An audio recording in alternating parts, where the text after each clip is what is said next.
यहाँ पर जो कमांडिंग ऑफिसर हैं ये लेफ्टिनेंट कर्नल हैं आमिर हयात खान साहब, इनसे ज़रा बात करते हैं। अस्सलाम वालेकुम जी। जी वालेकुम अस्सलाम, कैसे आप? ठीक है अल्हम्दुलिल्लाह, अल्लाह का शुक्र। मुझे ज़रा ये बताइए कि इस जगह पे ज़ाहिर है कि हम यहाँ पर आके पहुँचे हैं, तो मैं अपने नाज़रीन को यही बता रहा था कि it's a very challenging journey और यहाँ तक भी पहुँचना आसान काम नहीं है जी। तो how is your experience so far? बिस्मिल्लाहिर्रहमानिर्रहीम। मैं आपको सबसे पहले तो ये बताना चाहूँगा कि ये चैलेंजेस बीइंग अ सोल्जर हमारे लिए कोई ऐसा बड़ा चैलेंज नहीं है। We are used to it और हमारी जो ट्रेनिंग है वो इन लाइंस पे, इन फुटिंग्स पे हो जाती है कि हमारे लिए कोई किसी भी किस्म का चैलेंज, हम उसको कोई बड़ा चैलेंज नहीं समझते। जी अच्छा, अब मुझे ज़रा ये बताइए 1965 अब कोर्स की किताबों में, आई एम श्योर आपने भी कोर्स की किताबों में ही पढ़ा होगा या बुजुर्गों ने बताया होगा या जिन लोगों ने सर्व किया उन्होंने बताया होगा कि किस तरीके से हमने अपने से बड़े दुश्मन के दांत खट्टे किए। यौम दिफा पाकिस्तान उसी बुनियाद पर मनाया जाता था। आज के दौर में हम अब दोबारा से हम अपनी कौम को एक तोहफ़ा देने में कामयाब रहे हैं और ज़ाहिर है कि आपका उसमें बड़ा रोल है, हमारे फ़ज़ाइया का, हमारी बहरिया का, सबका एक बड़ा इंपॉर्टेंट रोल है। किस तरीके से आप उस टाइम को और इस टाइम को देखते हैं? देखें जी, फ़तह 1965 की हो या फ़तह मार्का हक की हो, कोई भी फ़तह के पीछे, किसी भी कामयाबी के पीछे आपकी आर्म्ड फोर्सेस, आपकी कौम, आपकी माएँ, आपकी बहनें, बेटियों सबकी दुआओं और सबकी काविशों से एक कामयाबी मिलती है। और अल्हम्दुलिल्लाह ये कामयाबी भी हमें पूरी कौम और अफवाज पाकिस्तान की मेहनत से, उनके प्रोफेशनलिज्म से और सबसे बढ़ के हमारे सिपाही सालार की कायदाना सलाहियतों से अल्लाह ताला ने हमें इस कामयाबी से हमकिनार किया। मुझे अब ज़रा ये बताइएगा कि मैं इस इलाके में आके पहुंचा हूं तो यहाँ पर हमें भी अंदाज़ा नहीं होता कि कुछ एरिया दुश्मन के पास है, फिर उनकी पोजीशन भी एट टाइम्स डोमिनेटिंग है, वो ऊपर है हम नीचे हैं, लेकिन उसके बावजूद यहाँ पर आप कमांड कर रहे हैं और आपके साथ और भी ऑफिसर्स हैं जो कि ये कर रहे होंगे, तो ये कितना चैलेंजिंग है इटसेल्फ? देखिए जी, सबसे पहले तो यहाँ पे मौसमी चैलेंजेस हैं। जब यहाँ से हम एक जगह यहाँ पे जब नए आते हैं तो वहाँ पे सबसे पहले हम अपने आप को मौसम के साथ अपने आप को उसको एक्लेमेटाइज करते हैं और उसके बाद पोस्ट पे रहना itself a big challenge. But अल्हम्दुलिल्लाह, जैसा कि मैंने पहले आपको बताया कि हमारी ट्रेनिंग ही उस लाइंस पे होती है कि हम इस किसी भी बड़े चैलेंज को हम चैलेंज नहीं समझते। यहाँ पे बहुत सारी जगहों पे एनिमी हमारा डोमिनेट करता है, बट इवन उसकी डोमिनेशन होने के बावजूद भी उसको जिस तरीके से हमने अभी मज़ा चखाया और सब जिस तरीके से हमने उसको मारा, तो वो आई एम श्योर कि इंशाल्लाह वो कभी दोबारा हमारे मुल्क में और हमारी किसी भी जगह पे मैली आंख से भी नहीं देखे। अच्छा, मुझे अब ये बताइए कि यहाँ पर आप मौजूद हैं, यहाँ पे लोगों का जज्बा भी होगा, लोग भी बड़ा अपने आप को कनेक्ट फील करते हैं विद द आर्म्ड फोर्सेस, तो उनका आपके साथ ताल्लुक़ कैसे और उनका जज्बा आपने कैसा देखा?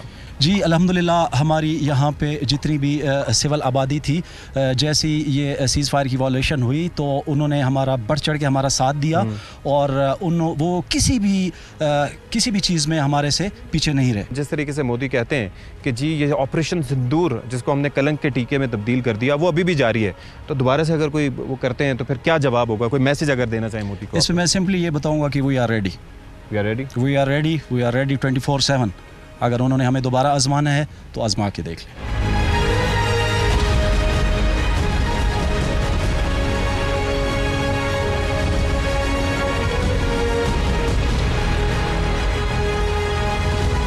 यहाँ पर मैं वादी लीपा की एक चेक पोस्ट पर मौजूद हूँ और यहाँ पर मेरे साथ कैप्टन साहब मौजूद हैं, उनसे ज़रा बात कर लेते हैं। अस्सलाम वालेकुम जी। वालेकुम अस्सलाम। तो वकार साहब, ज़रा ये मुझे बताइएगा कि 6 सितंबर का दिन है और जाहिर है कि यौम दिफा पाकिस्तान के तौर पर मनाया जाता है, तो सबसे पहले मैं जानना चाहूँगा कि आपका जज्बा क्या है इस दिन की मुनासबत से? देखें, ये जो मुल्क है ना, ये हमें अल्लाह ताला की एक नेमत है जो हमें मिली हुई है। यहाँ पे हम आज़ाद हैं, ठीक है। और रही बात जज्बे की, तो जज्बा ऑलमोस्ट हर बंदे का यहाँ पे बूस्ट ही रहता है, ठीक है। कभी ये नहीं हुआ कि कोई पैनिक हो या कुछ भी।